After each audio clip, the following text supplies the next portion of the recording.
Hello and welcome back to What the Frick podcast. I am here today to discuss friendships, to just discuss life in general, I guess.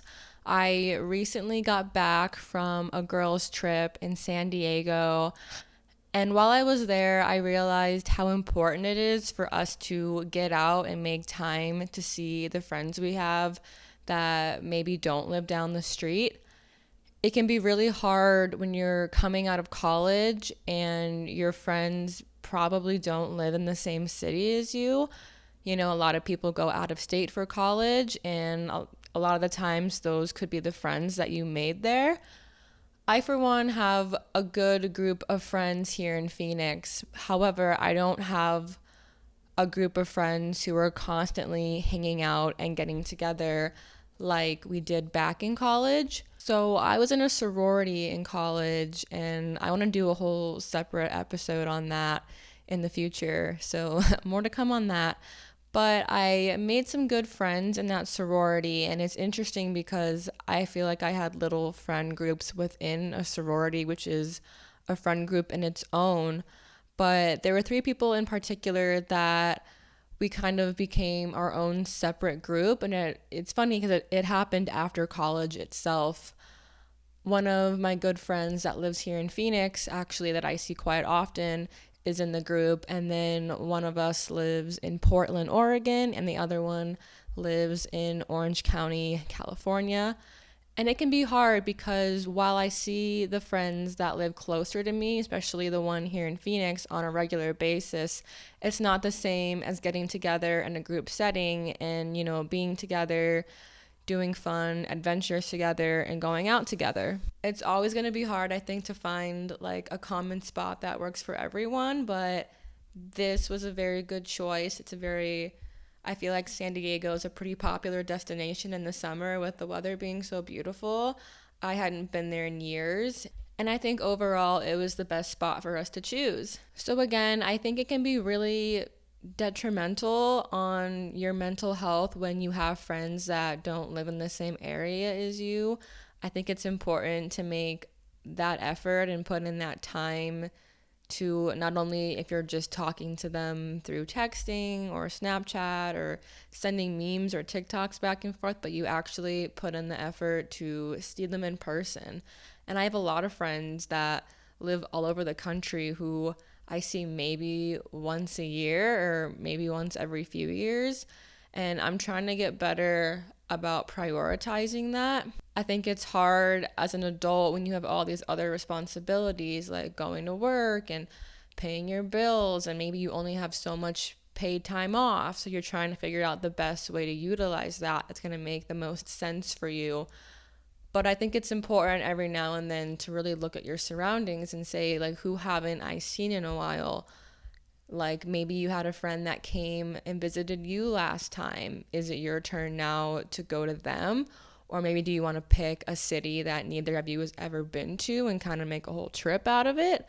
I think there's a lot of ways to go about it, but people, I think, really, especially like your high school friendships, everyone's different. There are a lot of people who are like closer to their high school friends than their college friends or their current friends. I, for one, am not necessarily one of those people because I did move away from my high school town right after graduation. And then a lot of my friends went and moved on to other cities as well after college. I haven't seen a lot of those high school friends in a long time. And then part of that is because people grow apart, you know. You move to a new city, you might, find a significant other, you might start a new job, and that kind of becomes your priority, and it's less about hanging out and finding time for one another. I've always kind of prided myself on being that friend that will reach out to people randomly. I have a friend, actually a guy friend from high school who, oh gosh, I think I last saw him 2 years ago, and before then, probably like a 3-year time span before I had seen him again. And I think with those kind of friendships, it's okay to almost go that length of time. This isn't somebody that's my best friend in any way, but it's someone that I want to continue having a friendship with on some level. And so I reach out to him every few months and say like, hey, let's FaceTime and let's just talk, let's just catch up, or we'll send each other things on Snapchat, stuff like that. And I feel like it's good to kind of prioritize your friendships. I'm not saying put people into a box of this person's more important to me than this person, because every person is important in their own way. But there's certain people in your life who you're obviously going to make more of an effort, or you're going to space out more time to see them just based on location, finances, just kind of where you're at in life. If you have a friend that has a crazy job and can only, you know, hang out on Tuesday nights, it's probably going to be a lot harder to fly out and see them than someone who has, Friday nights and Saturday and Sunday off. But the people that I went on this trip with, I think was kind of the perfect little group. It was just the four of us. I think when you sometimes do these giant group vacations of like 10 plus people, those can be really fun, but it can also get really hard because it becomes less intimate. It's hard to talk to everyone. It's hard to get your voice heard. And because we are all very close in our own way, and we each have our individual friendships with each other, and we also have that group friendship where we can all come together and talk as a group. And I think that was kind of the reason why we decided to go on this trip.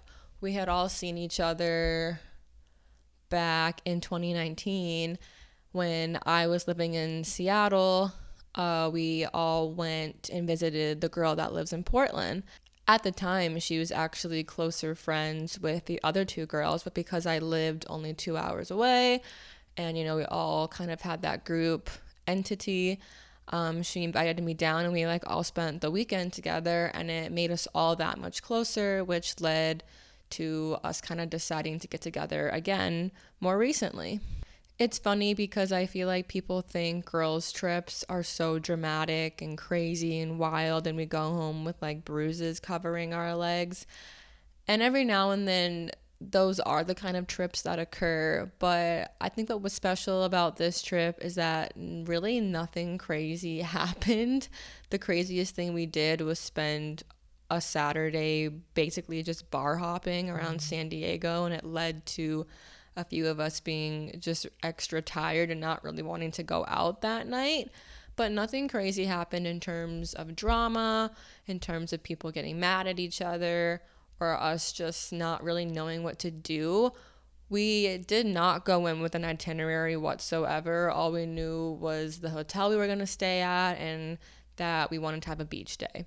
And every day we would wake up, grab coffee, and then kind of decide like, all right, where do we want to head to? Thankfully, San Diego is a pretty spread out city, so it gave us a lot of different options for every day. I think we spent one day more in the downtown area, then we spent the next day in Coronado at the beach there, and then we had an entire day in Pacific Beach just wandering around that area. But it wasn't like this planned out thing. I feel like if you're doing a trip more like going to Europe, you might want to have some activities booked or things more planned. But because this was somewhat of a last minute trip that we all just kind of decided to do because we were all free, we just kind of wanted it to be more spontaneous, like waking up every day and not having to go to like a 9 a.m. brunch because we like paid for it. We can take our time, we can get up, we can get ready, we can kind of do our own thing. I think there's a time and a place for those trips where everything is very booked out and very organized. But there's something to be said about a trip where nothing is planned and you just kind of wake up and do what you want that day. And at least for me, I've noticed that I have a lot more fun on those types of trips because there's no pressure and we can all just kind of do our own thing. On the night that we had gotten back from bar hopping, two of us were just exhausted and the other two of us wanted to go out. So half of us stayed in and half of us went out, got some food, hit up a bar for like 2 hours. And it's like no one got mad at each other for wanting to do what they wanted. And I think it makes for a very solid trip. But again, I kind of want to hone in on just female friendships in general. I know it's so different for guys. That guy I mentioned before is a part of a group of guys who all basically grew up together and they still talk daily. And I think that's amazing. But I think for women in general, it's not always that simple. And you do have to kind of take those extra steps and go that extra mile to have those friendships work out in the long run. Like I said before, it can be so hard transitioning from high school and losing all of your high school friends and then going to college and kind of having to start over and build a whole new base of friends. And then all of a sudden you're really in trouble because, oh no, there's no more school for you. There's no more instant pool of people who are all your own age with all pretty similar interests just surrounding you. And now you have to go out into the real world and make friends. And if you move somewhere that's different than where you went to school or where you grew up, you're probably not going to have any friends for a while at least. And that's why it's important to really put yourself out there. I know Bumble BFF is great. I know just there's so many different Facebook groups nowadays that you can join and kind of go in. And I'm in a, what's it called? Oh, in an intramural volleyball league where me and my roommate go and we play volleyball once a week with other people our age. There's a lot of different ways nowadays to meet people, but it's that turning point when you do graduate from college and you're thrown into the world where it can be really overwhelming because you don't always know where to start and you can feel really alone having all these big life changes go from all I have to do is study, do some homework, and then partying on the weekends. And now it's I have to get up every day, get dressed, drive, and go to work for 8 hours, come home, like make myself dinner, do whatever other priorities you have that day. And then I still have to go out and be social, and maybe you live somewhere where you already have friends because you grew up there, or maybe you moved somewhere different for a job and you literally know no one. And I think that's when people start to break down. And while that is, I think, one of the hardest transitions we can make in this life as young adults, it's important to remember to, I would say, lean on the friends you do have. Just because you don't have that person down the street from you anymore doesn't mean you can't lean on them and be with them. I remember I was texting like my high school best friend constantly when I started college, and just we would both discuss, how hard it was and how different it was. And even though we eventually made our own friends by being in college and being in a sorority, we would still lean on each other. So if you're going through that time where, you don't have a lot of friends, maybe you don't have any, or you're just looking to make new friends, I don't think there's anything wrong with being able to prioritize both of those things. I think you should be making an active effort of some sort. Like, let's say you want to make a new friend, go and find one of those Facebook groups. Or if you're a girl, we're lucky because we can go on Bumble BFF and there's a lot of options for us. There's so many different ways you can do it nowadays. So I would say put yourself out of your comfort zone maybe once a week, or if you're less active like that, once a month or bi-weekly, and kind of make that a priority for yourself. And then in your off time, you can always fall back on the friends that you already do have and use that as a way to kind of keep that stabilized life that you've left behind. And you're kind of making that transition now to being more of an individual and just overall meeting new people. But there's no reason why you have to cut those people out. They're always going to be a part of your life and a part of your journey if you want them to.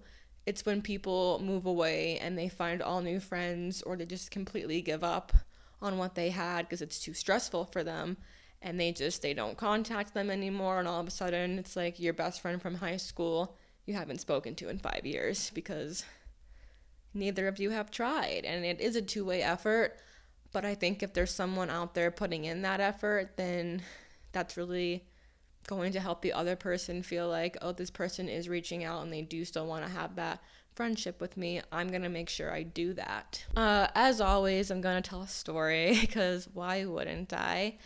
But didn't even plan on telling the story, but it kind of just popped into my head, so why not? So, anyways, I had this friend that I made in high school. I want to say we became friends sophomore year. Maybe, no, was it fresh? I can't remember. Sometime between freshman and sophomore year of high school. And we were such good friends. At the time we started becoming friends, she was really good friends with this other girl, and we kind of all became a little friend group at the time.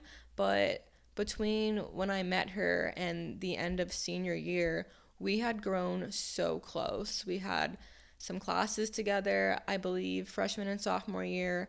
We had a schedule that allowed us to get out of school early as a senior. So a lot of times we would leave school together and like go grab food, go grab Starbucks, and we would just kind of hang out for a few hours while we waited for the rest of our friends to finish school for the day. And we became so close to the point where, she came on a family vacation with me once. At the time, I had known that I was going to be moving to Arizona for college and that my whole family would also be moving to Arizona. And I remember thinking to myself, it doesn't matter that I'm moving. Like, this group of girls I have, we're all so close, but especially this girl in particular, I want to make sure, like, there was not a doubt in my head that we would be as close as we were for forever. We had gotten on a level where we were not just having, those surface level conversations that a lot of people have in high school about boys or school. Like, we would talk serious life goals and what we wanted out of our relationships and just getting into that deep stuff that really forces people to bond. And when I moved away, it was really sad saying goodbye to her and saying goodbye to my other friends. And I just told myself, I had plans to come back and visit my high school hometown a few months from then. And I was like, it's gonna be fine. Like, I'll visit them on winter break and I'll see everyone and it'll be like I never left. It was really sad because, how do I want to phrase this? Without completely airing out her entire life story, she was having some personal issues in college that I think just clouded her judgment and clouded the way she prioritized herself and her friendships, because I remember texting her and trying to talk about, my first day of college, and she didn't really seem into it. She didn't really seem like she wanted to be a part of the conversation because of all the other problems she had going on in her life. And I understood that those problems were at the time harmful for her, but at the same time it felt like she wasn't prioritizing the friendship we had. And as someone who felt so close to this person, I would have thought that they would have leaned on me more during that time, and instead it felt like I was being pushed away. And so when I eventually did go back and visit a few months later after that first semester of college, I remember hanging out with one of the other girls in our friend group, and we were like, let's go over to her house and say hi. And it was strange because she had made no effort to try and hang out with me while I was in town. I remember saying to all of my friends, hey, I'm going to be in town for this week. I'd love to see you. Like, let's do a group hangout, whatever. And she was like the one person who didn't respond and didn't really make any effort. And my other friend lived literally down the street from her. So I remember her saying, like, let's just go over and talk to her and like see what's up. And I was like, okay, fine, like whatever. Again, it's like I don't really have words to explain it, but I hadn't seen her in months. We had not talked a lot because she wasn't putting any effort in. And she was packing a suitcase because she was going on a trip with her family out of state. And this wasn't like a vacation that's pre-planned where you're like, I'm so sorry, I can't get out of it. It was like her family went on this vacation like all the time. It was like they had a house in another state that they just go and visit every now and then. And I remember saying, like, you really can't stay in town for like a day or two to like hang out. Like, we haven't seen each other. And she just responded with, no, I have to go. Sorry.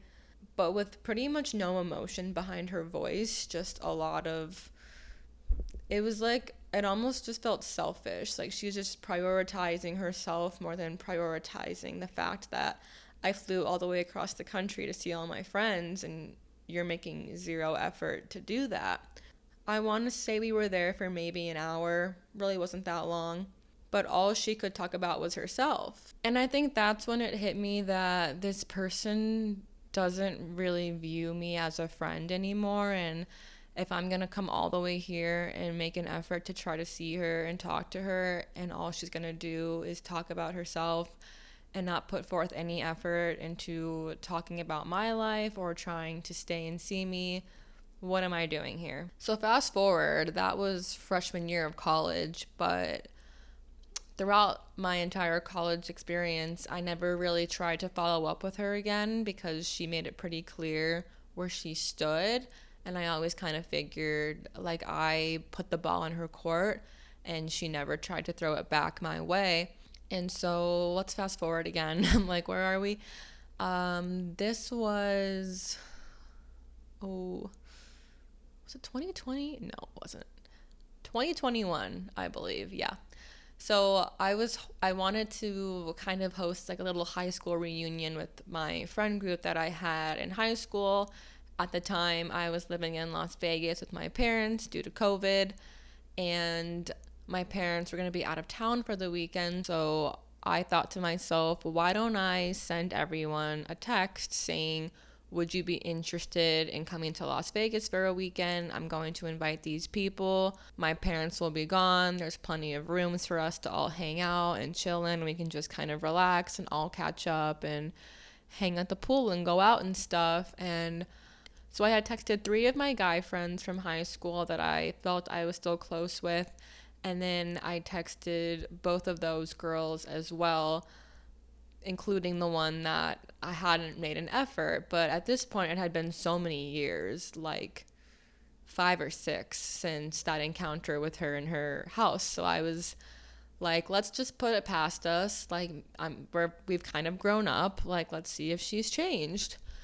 And so everyone had decided, yeah, let's do it. We were all on a group message together, like discussing flights and whatnot. And 2 days before everyone was supposed to fly in for the weekend, my friend, the one that I still kept in good contact with, texted me and said, hey, like, I'm all set. Just so you know, I'm not sure if that other girl is coming. And I said, why? Why would you say that? Like, she hasn't said anything to me about it. And she said, well, she hasn't booked her flight yet, and we had plans to book it together because we live in the same city, so it just made sense. And I responded with, oh, well, so you haven't talked to her at all? And she said, no, not really. And I said to myself, okay, if I was invited to a friendcation and I told the person hosting I was coming, and then I changed my mind for whatever reason, I would think I would let that person know I'm no longer coming and staying at your house. So I was like, no, that can't be right. Like, I'll reach out to her. So I texted her, and it was while I was at the grocery store, like buying a bunch of food and drinks for the weekend. And I said, hey, are you still coming? Like, I heard you hadn't bought your flight yet. And she responds with, yeah, sorry, something came up at work. I can't come anymore. And I was honestly flabbergasted, and I couldn't even respond for a minute. But I eventually said, well, were you ever planning on telling me or what? And again, she just responded and she said, yeah, it's a work thing. Sorry, like, I won't be there. Like, again, with like no emotion, no apology, really, just like, sorry, work. And I was so mad that I didn't respond. I was like, wow, like, you don't have the respect to tell me you're not coming. I try to like give you a second chance. Obviously, this girl hasn't changed. And I was upset because one of the other guys that I had wanted to invite also, I didn't invite specifically because her and him had dated in high school and things ended kind of messy, and I figured she would not want him there. And so I had put her above him, and I was so annoyed because he's a great guy and he would have came, but because she never told me she wasn't coming, I don't know. Like, I'm sure I don't know when she found out about that work thing, but clearly it was what she was not planning on telling me. So yeah, I think it's sad because she was somebody who I was so close with in high school and literally felt like I could tell anything to. And it just turned into, again, like, I don't think I did anything wrong by any means. And that's kind of the point of this story, is if you do have a friend that you are really close with and for whatever reason you feel them pulling away, or you don't know if maybe you did something wrong, but you're pretty sure you didn't. Like, sometimes people just detach themselves from you for whatever reason. And with this girl's reasoning, I think it was just she was too overwhelmed by what was going on when she started college and having issues with that. And it just led to her completely like unable to put into perspective her friendships, and she was just unable to continue. And even given that second chance, she still couldn't, I guess, buckle down and like be a good friend. If she had reached out to me and said, hey, I'm so sorry, I had a work thing come up, I'm not gonna be able to make it, I'm sorry, it's last minute, like, I just found out about this, like, okay, I would understand that. I just don't think she was ever planning on reaching out to me, considering it was the day before everyone was scheduled to come in. So I think we all know deep down the friends we have that go up and beyond to communicate with us and, you know, put in that extra time, whether it's a phone call, a FaceTime, maybe you Snapchat constantly, or you're actually going and flying or driving to them to see them. I think those are the people you should make more of an effort to see. And then we all have those friends who we're going to stay friends with. Like, for example, that other girl who ended up coming to my reunion, me and her haven't seen each other since that reunion, and before that I don't think we had seen each other in 2 years. And she lives on the completely other side of the country now, and even though neither of us have made an effort to go and visit one another, we still talk regularly. We'll text, we'll update each other, and it's like it's one of those friendships where we're both okay with the fact that maybe we're not as close as we used to be in high school, but we can still respect each other's boundaries and each other's personal lives, to the point where if I did text her and say, hey, like, I want to come visit you, does that work for you? Are you cool with that? Like, I know she would say, absolutely, like, let's find a time and a place. But we both have such separate lives now that it's not always the most convenient to do something like that. I'm going to wrap this episode up here. I think this could be a discussion that I go into more detail on later, but I kind of want to just get the ball rolling on this. It's something I've really been thinking of and have thought of quite a lot recently in these past few years, just as someone who has moved around, who has lost friendships and made a lot of great other friendships, and has kind of put in that effort into seeing people and trying to keep old friendships alive. I guess to end it here, if you have a friend you haven't reached out to or talked to in a while, give them a random call. You know, it might scare them. If there's someone that's going to be scared by getting a phone call, maybe don't, because sometimes I'm like, why is this person calling me? Like, did something bad happen type of thing? But reach out, call them, text them, beep them if you want to reach them, you know. Pick a day, take a weekend, and just spend all day calling those friends who you don't see on a regular basis and catching up with them. Or say, hey, can we schedule a time to FaceTime this week? Like, I'd love to spend an hour catching up. It's going to make their day, I guarantee you. So we all can get wrapped up in our own lives and prioritize ourselves and what we're doing. But every now and then it's good to just take that extra step, take that extra breath, and, put other people first. And in the end, it's going to only benefit you by keeping those friendships and those connections alive. And with that, as always, please go on and follow What the Frick Podcast. We are both on TikTok and Instagram at What the Frick Podcast. I'm excited for next week's episode. Going to be having some more guests come on soon. I'm really excited for that. And again, I will see you guys next week.